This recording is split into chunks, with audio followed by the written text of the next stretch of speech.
gabi sa inyo. Simple lang lulutuin natin ngayon. Pritong boneless bangus. Yan. So, binili ko to. Boneless na siya. May timpla na daing na boneless bangus. Dito lang natin. Yan ang ulam namin ngayong gabi. So, inuuna ko yung laman bago yung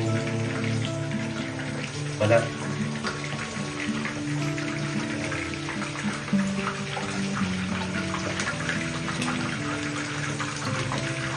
Marami ito eh. 6 na piraso siya.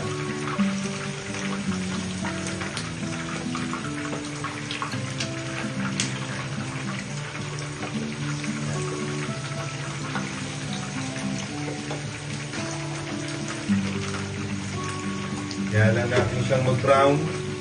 Siguro mga after 7-8 minutes brown na yan. Medyo yung lakasan yung kaboy. Low-medium heat. Kasi pag masyadong malakas yung kaboy nyo, tatalsik yan. Or para hindi naman tumalsik masyado sa inyong mga nasa bahay, lagyan nyo siya ng ng harina, konting harina lang para hindi lang siya pumutok-putok kasi usually pumuputok-putok yan pag nagpiprito kayo ng ng bangus. So ayan, lagyan niyo siya ng harina kung gusto nyo para hindi pumutok, pero ako hindi na ako naglalagay ng harina. Pinidirekta ko na tapos low fire lang, low to medium fire. Tinantayin ko ng mga 8 minutes para mag-brown lang, tapos pag-brown yung kanyang yung meat side niya. Pag nag-brown na yon, babalik na rin ko na siya sa kanyang sa kanyang skin side. Then konting na lang yan luto. Then nahanguin na natin siya. So yan, antay tayo ng mga 8 minutes. Then balikan natin.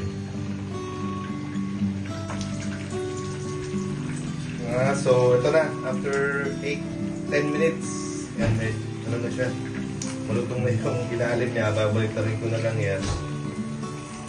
Ayan, napalutungin ko na lang yung kanyang balat. Aray ko, tumalsik pa. Ayan, sinasabi ko, medyo tumatalsik-talsik pa siya, lumikit.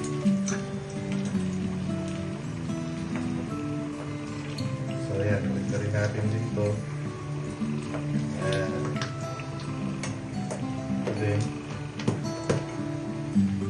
Ayan. Napalutungin ko na lang yan. Tapos, kakahon na natin. Naputok pa. Nakpa na rin natin. Ayan. Kaya sinasabi ko pag walang harina, naputok. So, sa inyo, kung gusto nyo maglagay ng harina, maglagay na lang kayo para hindi pumuputok ng gano'n. Pero ako kasi, yung may harina eh. Mas gusto ko yung lasa ng walang harina. Yan. So mamaya, iyakaho na natin yan. Siguro 3 minutes na lang. Ayos na yan. Ang tulog, pwede nyung iyakaho yan. Ayos na yan. Ito natin. Yan. Pwede na yan. Iyakaho na natin.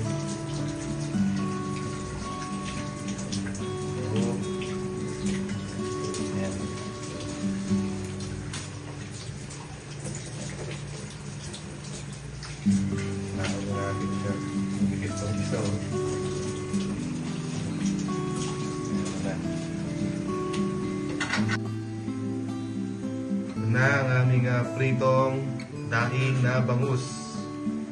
Ulam namin ngayong gabi. Gawa na lang ng sausawan, suka at merong bawang. Yun lang yun. Suka, bawang lang, tapos konting asin. Yan na ang aming ulam ngayon. Daing na bangus.